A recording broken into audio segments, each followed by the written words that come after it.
बिस्मिल्लाहिर्रहमानिर्रहीम। अस्सलाम वालेकुम नादरीन, आप यूट्यूब चैनल देख रहे हैं। मैं इमरान खान हूँ। नादरीन, दोनों तरह की खबरें हैं, पाकिस्तान के अंदर से भी और पाकिस्तान के बाहर से भी। लेकिन सबसे पहले जो सबसे इम्पॉर्टेंट खबर है वो ये है कि चाइना ने फ़ौरन अपने शहरियों के लिए एक वार्निंग जारी की है। और जो ईरान में मौजूद है उनके शहरी, उनके लिए ये कहा गया है कि वो या तो ईरान को छोड़ दें या अपने आप को महफूज मकामात पर मुंतकिल करें। ये हदायत या हुक्मनामा जारी किया गया है चाइना की जानिब से। और ये इस साल में दूसरी मरतबा ऐसा हुआ है। इससे पहले चाइना ने इस किस्म की वार्निंग 27 फरवरी को जारी की थी इसी साल में।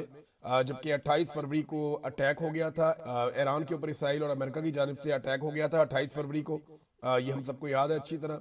तो एक मरतबा फिर चाइना ने उसी नौयत की एक वार्निंग जारी की है। और ऐसा लगता है कि अब दोबारा हमला होने वाला है, या कम से कम चाइना के पास ऐसी इंफॉर्मेशन है कि कोई बड़ा हमला दोबारा से हो सकता है। अमेरिका खित्ते में अपनी ताकत को बहुत ज्यादा बढ़ा रहा है। 2003 के बाद पहली मरतबा अमेरिका के बहरी बेड़े इतनी बड़ी तादाद में खलीजी ममालिक के आसपास मौजूद हैं। यहाँ 3 डिफरेंट एरियाज हैं। मैंने कल आपको नक्शे से बताया भी था पिछली वीडियो में। एक तो अरेबियन सी में इन्होंने डेरे डाले हैं, पाकिस्तान के सामने ओमान और पाकिस्तान के बीच वाले एरिया में। यहाँ पे अमेरिकन बहरी बेड़ा मौजूद है। रेड सी के अंदर भी ये पहुंच गए हैं। और रेड सी में आने के लिए बाब मंदब से एक रास्ता आता है, वहां से कुछ इनकी फोर्स पहुंची है। और कुछ फोर्स जो है वो नहर स्वेज से मिस्र के बीच में से निकलकर यहाँ पहुंची है। और तीसरी ताकत इन्होंने इकट्ठी की है अमेरिकन एक बहरी बेड़े को इसराइल के बिल्कुल अकब में। यानी ये वो जगह है जहां से अमेरिका अपने इंटरसेप्टर्स भी इस्तेमाल करता था।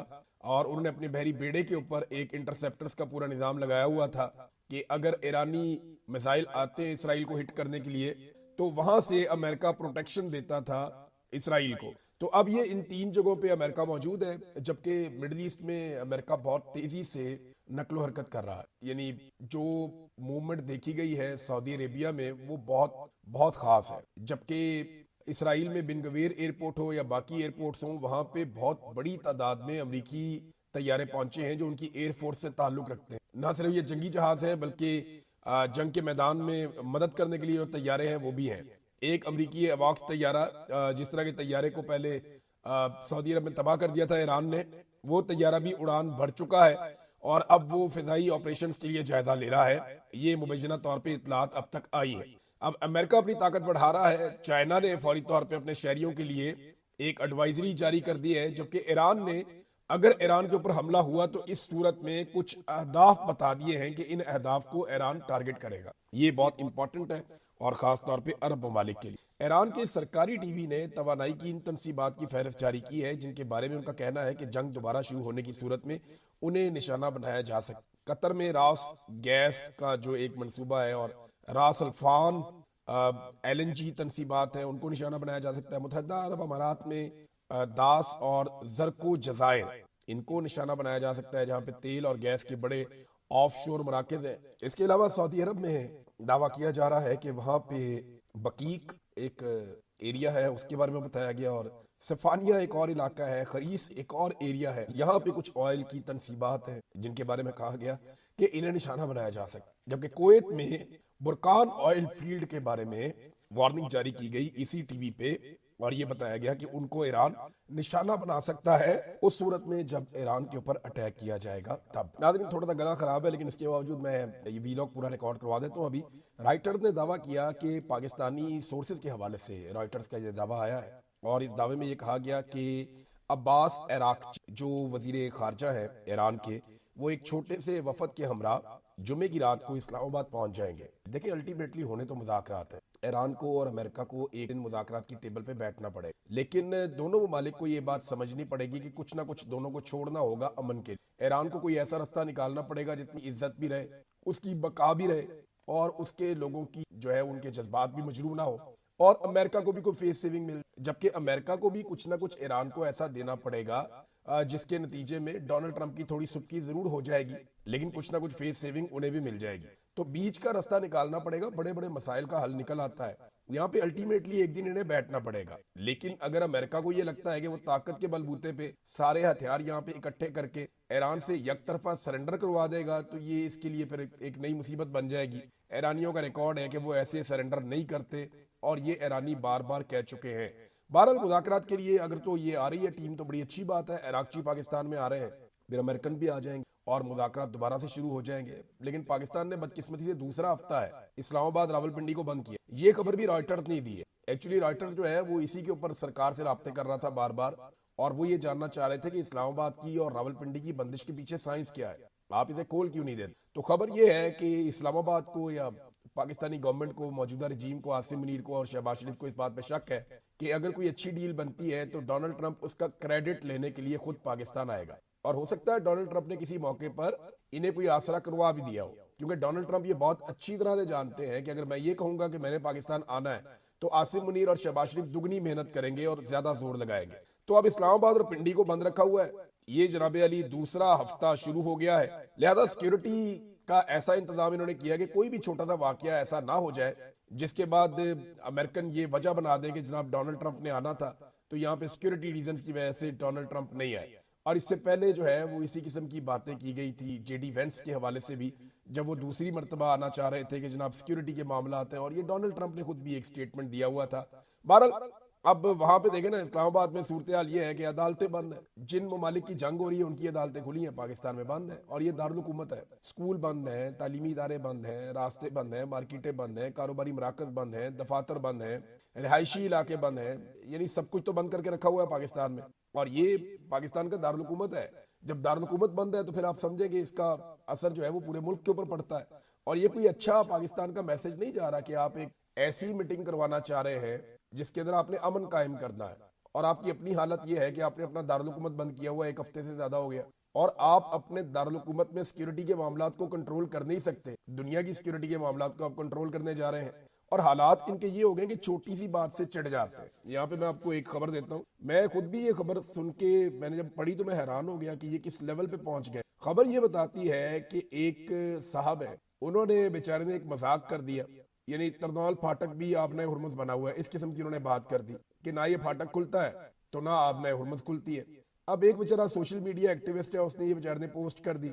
अब पुलिस ने उसको जाके गिरफ्तार कर लिया कि जनाब मजाक उड़ा रहे हैं। वकील साहब है राजा इमरान साहब, वो कहते हैं कि इनके प्रोफेशन में या उनके पूरे करियर में पहली मर्तबा ऐसा हुआ कि किसी शख्स ने सोशल मीडिया पर पोस्ट लगाई हो और उसके खिलाफ सेक्शन 144 की खिलाफ वर्जी करने का मुकदमा दर्ज कर। 144 तो ये होता है ना कि आप हजूम इकट्ठा कर दें, क्योंकि इस्लामाबाद में वो कहते हैं जी सूरत हाल बड़ी नाजुक है, लिहाजा दफा 144 हमने लगाई हुई। तो ठीक है, आपने दफा 144 लगाई हुई, अच्छी बात है। लेकिन सोशल मीडिया पे एक आदमी ने पोस्ट की तो इसके ऊपर कह रहे हैं ये दफा 144 की खिलाफ वर्जी कर दी। ये वकील साहब कहते हैं कि मेरे तो अपने करियर में पहली दफा मैंने ऐसी चीज, और वो भी बेचारे ने मजाक किया था। यानी तंजो मजाक भी अब आप पाकिस्तान में नहीं कर सकते। कोई शहरी कोई मीम भी नहीं बना सकता, कोई बात भी नहीं कर सकता, क्योंकि हुकूमत को बुरा लग जाएगा, हुकूमत पकड़ के बंदा अंदर कर देगी। तो अब ये जनाब मुकदमा दर्ज कर दिया और गैर मामूली सूरत हाल पैदा हो गई और बंदा गिरफ्तार भी कर लिया गया है। नादरीन, ये मदाइया पोस्ट वाला मामला है। अब पाकिस्तान के अंदर क्योंकि हम आ गए हैं तो कुछ चीजें मैं आपके साथ शेयर करता हूँ। अगर कोई सोलर टैक्स नहीं देगा, यानी हुकूमत ने अजीबोगरीब काम कर दिया ना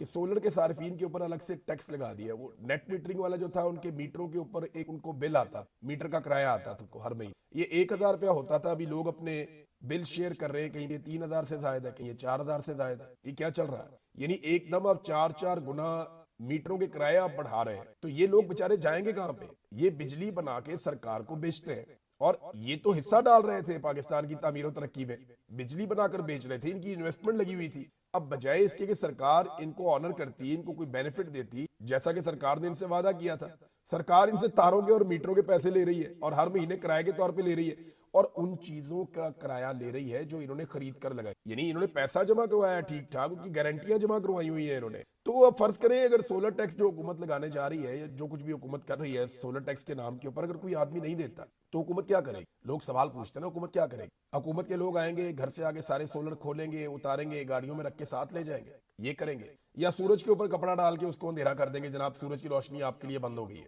क्या करेंगे? मसनूई बादल बनाएंगे, बना के लाके सूरज के आगे खड़े कर देंगे, किस तरह करेंगे? ये इंतहाई नामुनासिब है। या तो आप मुल्क के अंदर पूरी बिजली दे रहे हो, सस्ती बिजली दे रहे हो, तो फिर आप ये कहें जनाब आप अपनी बिजली पैदा नहीं कर सकते, क्योंकि आप अपनी बिजली पैदा करेंगे तो आप हमारी बिजली नहीं खरीदेंगे, हमने आपके लिए इजाफी बिजली बनाई हुई है और बहुत सस्ती बिजली हम आपको दे। या तो आप ये कर रहे होते, बिजली की कीमत आपने 4 गुना बढ़ा दी है, 1 यूनिट इस्तेमाल करते हैं 3 यूनिट के हम पैसे देते हैं, लोड शेडिंग उसके बावजूद हो रही है, और गवर्नमेंट ने खुद पॉलिसी बनाकर लोगों को मजबूर किया कि वो सोलर लगाएं। कई लोग तो बेचारे ऐसे हैं, ये कहते हैं जी अमीरों को हम निशाना बना रहे हैं। बहुत सारे ऐसे लोग हैं जिन्होंने अपने जेवर बेच के, अपना कीमती सामान बेच के, उन्होंने सोलर लगाए अपनी छतों के ऊपर कि चलो बिलों से तो हमेशा के लिए हमारी जान छूट जाएगी, कि हमें बिल नहीं देने पड़ेंगे। वो 25-30 साल का एक फॉर्मूला हमारे पास आ गया, हम बिल नहीं देंगे और इसको मेंटेन करके एक नए तरीके से चलेंगे।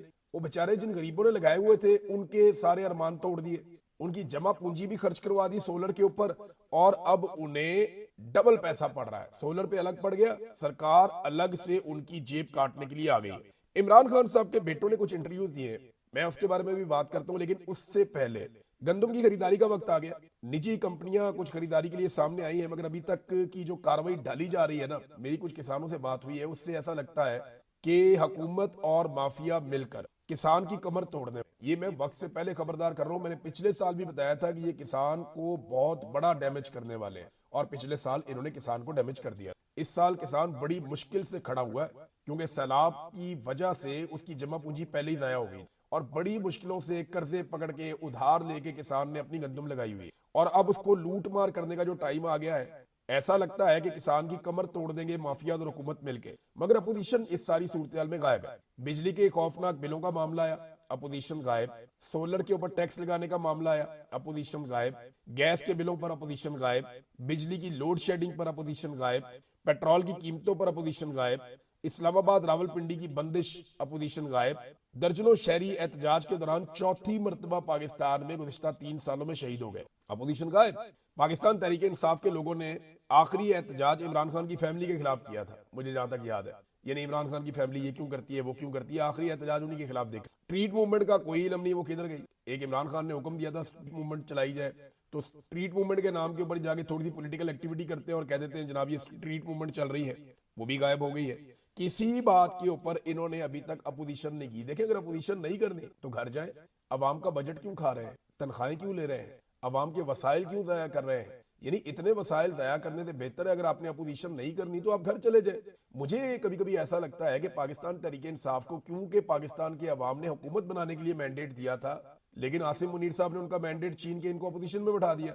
लेकिन आज भी शायद पाकिस्तान तहरीक इंसाफ ज़हनी तौर पर हुकूमत में बैठी हुई, क्योंकि वो हुकूमत के खिलाफ किसी किस्म की ना कोई तहरीक चलाती है, ना हुकूमत को किसी किस्म का कोई टफ टाइम देती। किसी एक मामले के ऊपर ये गरीब पाकिस्तानियों के साथ, मजबूर पाकिस्तानियों के साथ खड़े हुए हो। स्कूल इन्होंने बंद कर दिए, पेट्रोल की कीमतें कहां से कहां लेकर चले गए। आज भी मंडी में आज भी उतनी नहीं है जितनी इमरान खान के दौर में थी। सारा कुछ इन्होंने करके देख लिया, जो इन्होंने अवाम का कचूमर निकालना था इन्होंने निकाल दिया, लेकिन अपोजिशन खड़ी नहीं हुई। ये बहुत अफसोसनाक है। पाकिस्तान तहरीक इंसाफ की जिस तरह की अपोजिशन है ना, कोई भी हुकूमत होगी पाकिस्तान में, वो दुआएं करेगी और कोशिश करेगी कि हमें इसी तरह की अपोजिशन मिल जाए। अब जरा इमरान खान साहब के बेटों की बात सुन। इमरान खान साहब के बेटों ने इंटरनेशनल मीडिया को एक मरतबा फिर उन्होंने कहा तकरीबन 4 साल हो गए हमने अपने बाप को नहीं देखा, हमारी उनसे बात तक नहीं हो। ईद पर हमारी थोड़ी देर के लिए वालिद से बात हुई थी। हमारी जब इमरान खान से बात हुई तब उन्हें आंख का शदीद मसला हो चुका था। उनकी कोशिश है, यानी पाकिस्तानी एस्टेब्लिशमेंट की वो बात कर रहे हैं, खड़े हो गए, और क्या दुर्गत उनकी बना दी है मौजूदा निजाम ने आईनी तरामीम कर करके।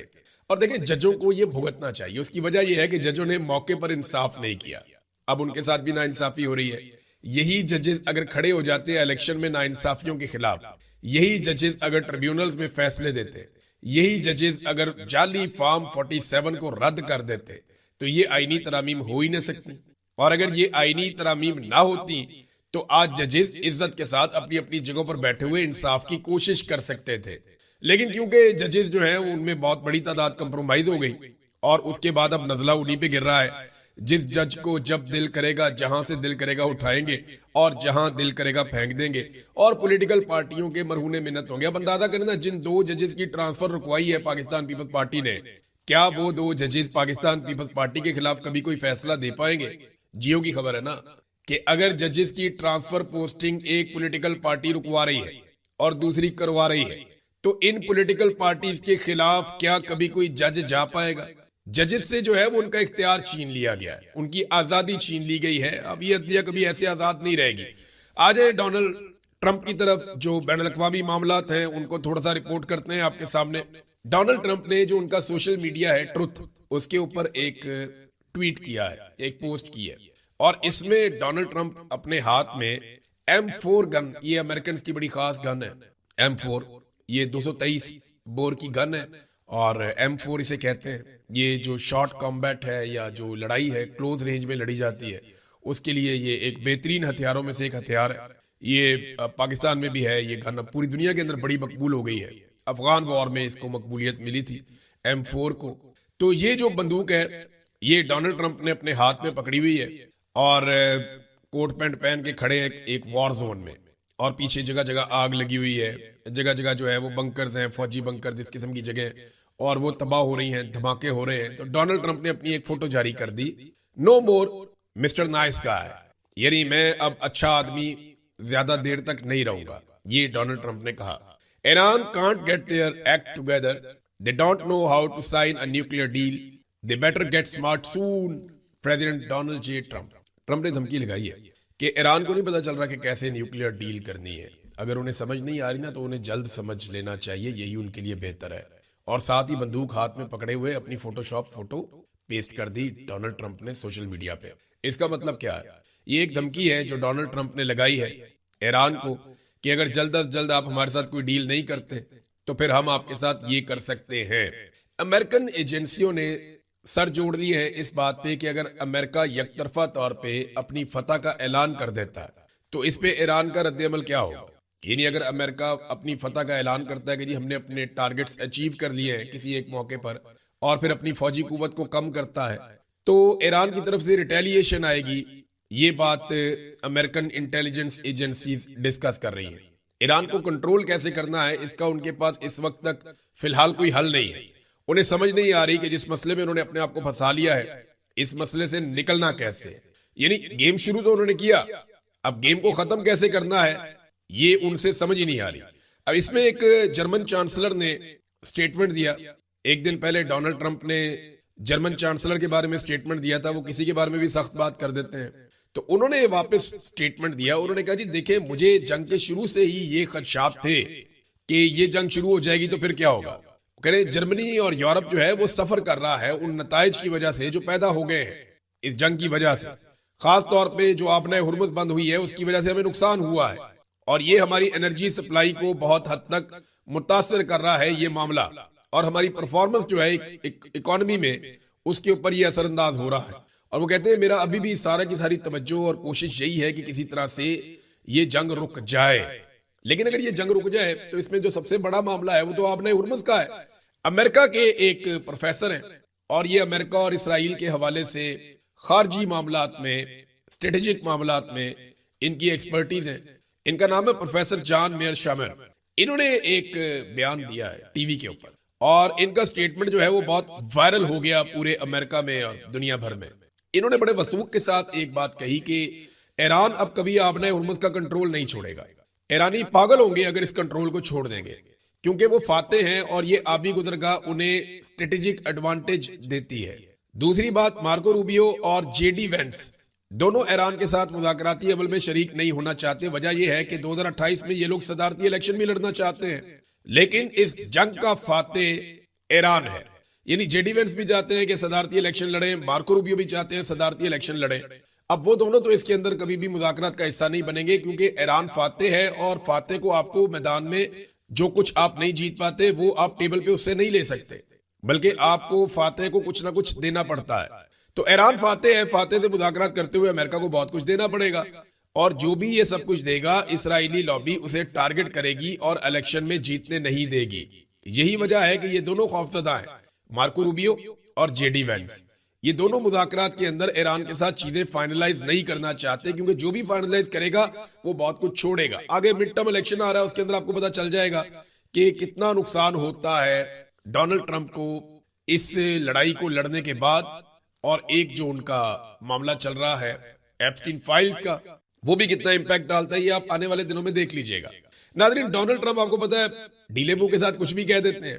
तो डोनाल्ड ट्रंप ने बरतानवी बादशाह आए हुए हैं अमेरिका में, हालांकि बरतानिया के कुछ पार्लियामेंटेरियंस ने यह कहा था कि इनका दौरा रोका जाए वरना डोनाल्ड ट्रंप बड़ी अजीब सी सिचुएशन क्रिएट कर देगा। तो ईरान के पास न्यूक्लियर हथियार नहीं होने चाहिए, ये बादशाह चार्ल्स भी ये समझते हैं। डोनाल्ड ट्रंप ने ये बात भी कही, लेकिन डोनाल्ड ट्रंप ने एक बड़ी अजीब बात की। डोनाल्ड ट्रंप ने कहा कि अगर अमेरिका ना होता तो यूरोपीय ममालिक जर्मन बोल रहे होते। यानी हमने यूरोपीय ममालिक की बड़ी मदद की है। अगर अमेरिका ना होता तो आज यूरोपीय ममालिक जर्मनी की जबान बोल रहे होते या जर्मन बोल रहे होते। वहां डच बोली जाती है।